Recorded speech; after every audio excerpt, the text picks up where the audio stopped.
Hi, I'm Nelly Galan, and this is my son, Lucas Rodriguez, and welcome to the Adelante movement.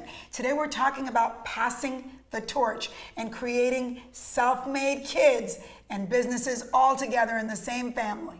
But at first I have to thank Coca-Cola, who's been with us from the beginning, and we're part of Coca-Cola's 5 by 20 global initiative to empower 5 million women and their families by the year 2020. Thank you so much, Coke. So, first, we got to talk because you and I have really been doing this since you're a little kid. Everybody says, you know, how does Lucas know about becoming self-made? Is this something you do by yourself, your family? I think it became like a game for us. Right. So let's talk about when we would go eat in a restaurant and what were the things that we would talk about, like the math. Well, you know, you always double check the bill, so you'll make sure that it's not too much or too little, or if they're spending or they're costing you too much. You mean they're asking you for too much money for things that you haven't spent? Well, yeah.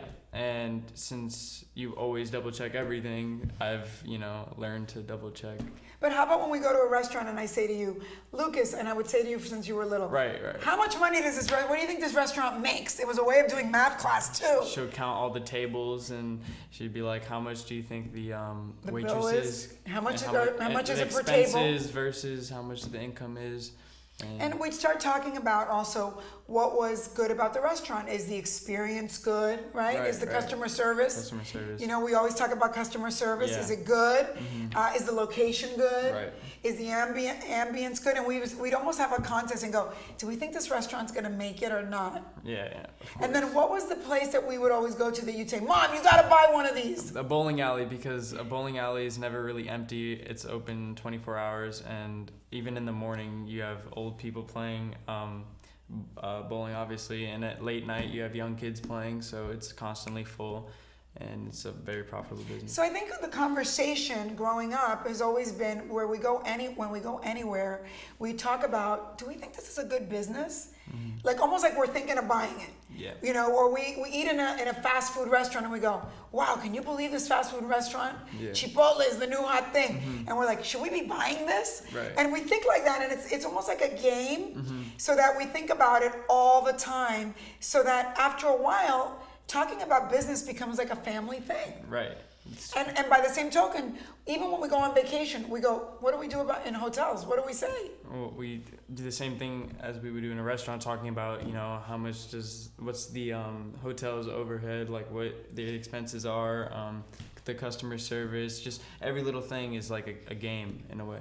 And that's how we came up with this idea of doing Money Camp, and we had all of Lucas's friends would come over in the summer, and literally I would take them on these field trips to like Target, Toys R Us, whatever, and I'd say, okay, you have 1 hour to find the top 10 best-selling toys in Toys R Us, or we'd go to Target and I'd say, you have an hour to figure out what is this store doing right and what are they doing wrong, and it was a game. Or what the deals were, buy one get one free, like budgeting. And how about when I did the class about how do we go and buy medicine, what does it cost if you buy the one that's not the brand name versus the brand name, Right. and when is it worth it to pay for a brand and when is it not? Yeah. And so when all of it becomes like fun and games like that, it is a conversation that you start like really thinking about business all the time. So when people tell me, we're going to talk in a moment about this business Lucas started. How did Lucas start a business when he was 16 years old? But it's really a conversation we've been having since he's 7. Right. Like, remember when we went to, what's the name of where you had your birthday in 7th grade, where the tag thing, the laser tag. And we were like, oh my God, this is so hot. And we'd say, is this a business that's going to go out of style overnight? Right. Or is it worth buying into the business long term? Yeah. And so I think the conversation is, how do we raise self-made kids? Well, you have to have the self-made conversation without it really being like a lesson, because kids don't like lessons too much. It can't be a test or something. So if it's more about like, oh my God, we love this restaurant, but how much are they really making? Or are they losing money because they're giving you, or like sometimes remember we'd go and they'd give you like so much food. Right. We go, how can these people possibly be making money? I know, yeah. So anyway, it starts there, I think, having those conversations and making it fun, and actually not even knowing the answer yourself, like kind of even questioning it, so that when you're working for other people, that also comes back into your office and into your career life. but you're always thinking, what if I were to buy a business? What kind of business would I buy? And is it something that the whole family can do together? You know, remember when you started the business over here? We live in the Venice canals. Yeah. And what did we realize was a hole in the Venice canals? The cleaning of something. The cleaning of the canals. And the boats. Yeah. And so he was like, how do I start a business cleaning the boats of people in the canals? Because all their boats are dirty. Yeah. So it's, again, just constantly looking at what are the problems in your neighborhood, in your family, in the places where you go. Or your own problem. And that's, I think, where it started for you, right? Yeah, it started for me because, you know, you had to find out your problem, and you're the Well, expert. first of all, tell them how you learned that. You went to a place that Well, taught I you went that. to Teen Startup Academy. It was over in Playa, and what was that? It was like a bunch of teenagers. They were incubated for 7 weeks and were given, you know, lessons on how to start your own business, and then you were given, you know, 7 weeks to launch your own business. Okay, so the number one thing they told you to do to find the business you were going to do is what? Find your problem. So find a problem in your life that only you could solve. and you're an expert. Yeah. So in your case, what was your problem at the time? The problem was I couldn't dance. And So a Latino guy that can't dance, not so good at parties. But they tell you, so when you have a problem, then how do you create a business? You have to create a solution. A solution. And what was your solution my to your solution problem? was my best friend was one of the best dancers in the world. He's a professional Yeah, dancer he's that's been professional. dancing since he's a kid. Since he's 5. So what is the business that you guys over 7 or 8 weeks created? Well, it would be like on a platform on YouTube where he would teach me how to dance, but at the same time, we're not just teaching me how to dance, we're teaching everyone how to dance through YouTube videos. Okay, so let me explain to the parents what a platform means and all that stuff. So on YouTube, for free, you can create videos and have your own channel. It's like you're making your own channel. And they started making videos right here in the studio. They were lucky that mom had a studio, but you can do it in the bathroom. You can do it in the living room with your phone. No big deal. Doesn't have to be grandiose. They started making videos where his best friend would teach him all the coolest hip hop dances and all the moves and all this and all that. And they had a really good rapport because the two of them have known each other since kindergarten. The chemistry. And they realize that when sometimes you have a problem, you tap into a bigger problem in the world. A lot of other people have your problem. A lot of teen guys, not just in the US, but around the world, we're going to dances, we're standing in the corner, we feel embarrassed, we're embarrassed, we don't know how to dance, you're very insecure when you're a teenager. Yeah, always. So what happened? You start posting these videos, and what happens? Well, we started posting the videos, and we got a lot of great reaction. We had millions of views at a point. We had skyrocketed from 5,000 subscribers to 75,000. Let me explain that to the parents. So in this new digital age, you get people that follow you and they subscribe to you. And when you hit certain numbers of views and subscriptions, advertisers start spending money on the website. So your own kids can pay for their own college. So I didn't know this, right? So this is a whole world that for you guys is really normal, right? Yeah, it's normal. So when we see them, I get really upset when they're texting and Instagram and this and that. But he tells me, Mom, I'm making money. Right, exactly. So what would you say to all the parents there that are really upset with their kids? Well, I think parents should, be open to kids being a YouTube sensation or an Instagram sensation or a Musical.ly sensation because there's so many different platforms for advertisers to give you money. And as long as you have a following and you get views, you have to get a bunch of views. It's not like an overnight thing, but it takes time. It's one way Right. for kids to bring money for themselves and for the family. Right. So let's let everybody look at Hype Beast U. What does Hype Beast mean, just for the parents? Hype Beast is like a kid who's always, Hype Beast is a kid who's always in fashion and constantly stays up with the trends. And trends could be from shoes to the coolest hip hop dance or the coolest song that's out, or it's just Can you constantly. believe that's a business? Who knew? It's constantly staying in the mix of what's relevant and what's cool. And Hype Beast U is basically like us showing people. So Hype Beast U is like Hype Beast University, It's how to be basically- Hype yeah, Beast, exactly. right? And so we want to show you a little clip from that so you can see that it's something that anyone can do in their bedroom, in the garage, in the bathroom. It doesn't matter, you just video. And today there's kids find their own audience. So check it out and let me know what you think. Lord, I grew up in the streets without no.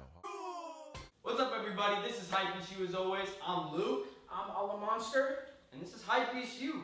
And we ain't gonna lie, today we're giving you Juju on that beat. You your daddy's son, ayy, ayy. Do your dance, ayy. Go crazy, ayy. Get freaky, ayy. Let's go. Lego, Lego, Lego, Lego. Hey, hey, hey.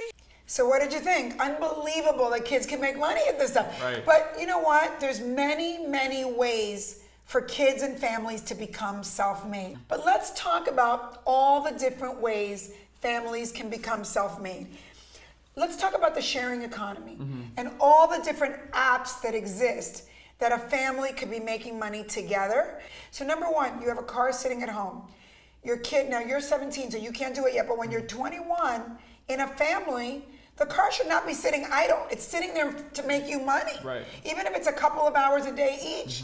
So everybody should be looking at Uber and Lyft, right? Uber and Lyft, and also Postmates, which is a food company. Oh yeah, tell about that. Well, you can deliver food, and depending on how expensive the food is, you could get a big cut of the percentage of what they pay for.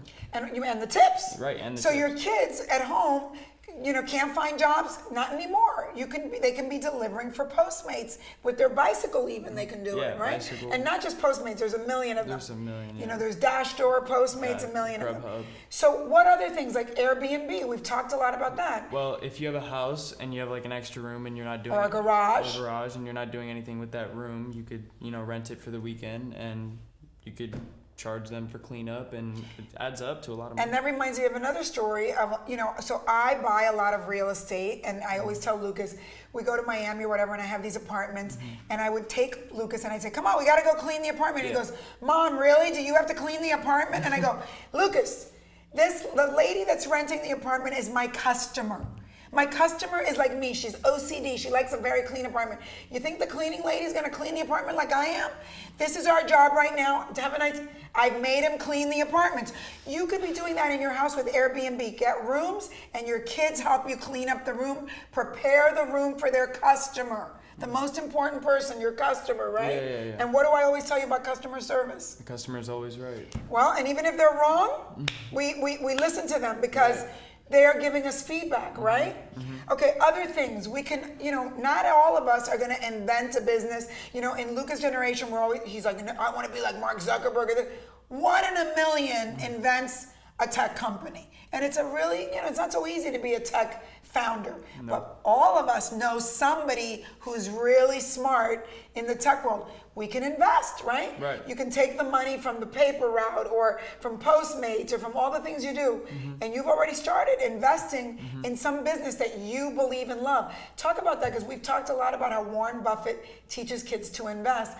And what are the kind of businesses a kid should invest in? What are the things you know? I think kids should invest in things that they truly like a Nike or Apple or whatever you have faith in, because you never know, other brand. You don't want to take high risks. You want to play it safe. And you, as a kid, you're still a kid, so you might as well go for things that are already established. Yeah, and I think people think that kids, obviously you have to hit a certain age, but even your parents can set up an account for you. There's an incredible program on AOL where Warren Buffett teaches kids how to invest virtually. He basically gives you fake money and shows you how to do it. And again, it all starts from businesses that you believe in. Sometimes young people know about businesses before parents do that you can invest in. But the other thing we know about are products. You told me a while back about, what's that spinning thing? Oh, fidget spinners. So fidget spinners blew up because, kids all across America, when they're in class, are bored out of their mind. So they're just spinning these things all day. But those things that are $5 sell like crazy. Billions of them. So those are the kind of things Lucas would come home and say, Mom, you got to invest in these fidget things. Right. So we have to think, sometimes we see our kids and we don't, we're kind of annoyed because you guys are annoying sometimes. But they're out in pop world and they know what's hot and what isn't.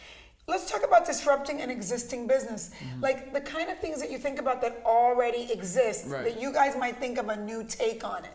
Well, and yeah. things that you could help your parents with. Like, you know, a lot of the women that we talk to in our community are in food businesses. Like, they cater from home, and yet they know about websites and ways to promote it online and to go on Instagram with your food, and they could be helping you by showing you platforms to showcase your work in Well- that could blow you up. Well, kids can get paid basically just for helping their parents with social media, right? So if your kid wants to be the guy who runs your social media, then you pay him, and then that's how you do it. That's how, instead of spending the money on Right, other people, right. give some of the revenue to your kid. Okay, the next one is one that I'm really like obsessed with, and I've been obsessed with it with Lucas since he's little. Buy a franchise. Yeah. I mean, he's definitely gonna buy franchises, because if I had to do my life all over again, I would have bought 10 or 12 franchises by now. Why do we have to build everything from scratch? Why can't somebody just give you by color by number of something that you can create? You don't have to create it from scratch, and you make money day one if you follow the formula. I wish I would have bought UPS. I wish I would have bought McDonald's before McDonald's was McDonald's. But there's Chick-fil-A. There's many more coming. There's, you know, franchises are incredible, and they're looking especially for multicultural families, because they know we run franchises like a family-owned business. So something to really look into, and something that we're definitely looking into. Buy an existing business. How many times in your neighborhood or in your town are there people that we know in the family that are older people that maybe their kids don't want their business? They already have a business, like a local store, something with revenue. Why start from scratch? Buy the business for your kid. Let the family run it. That's another idea. Yeah. And then the last one is what you're already doing. Right. Create a brand online. Now, your kid could do this, or your kid could help you do it. You know what? Rudy, who we love. Rudy Mancuso. Rudy Mancuso is this kid that we love. He's Latino. He started doing these great videos making fun of his mom. And he's done phenomenally well. He and his mom have like raked in the dough. Other kids that I've met do funny videos about their parents' business, and the parents get mad, muchachito! And then the business goes through the roof. Because one of the things we don't understand is that in this day and age, when you do things in a funny way, in a comedic way, it sells your business more. It does. And again, it goes back to making your brand and your business stand out, right? Now let's talk about something else. You know, I always say that you've taught me that millennials, even though they have, like, you know, we don't always get along, us older people, with millennials, because you guys have a different way of operating. But like, millennials can save your business. And we've talked about this, right? So how are parents getting annoyed with their kids? How should they be dealing with their kids in a different way to have the kids help the parents with their business? Well, like I said, the number one thing millennials could help, you know, their parents with is social media, because, you know, that generation, you know, you guys make fun of us, but you don't really know how to do social media. No, we really don't. You guys It's haven't true. really adapted to iPhones.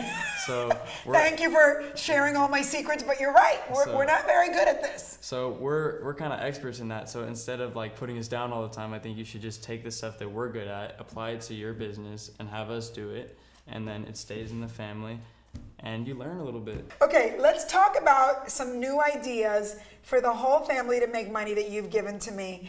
And again, the thing is that these things pop up every day. So you kind of have to have a conversation.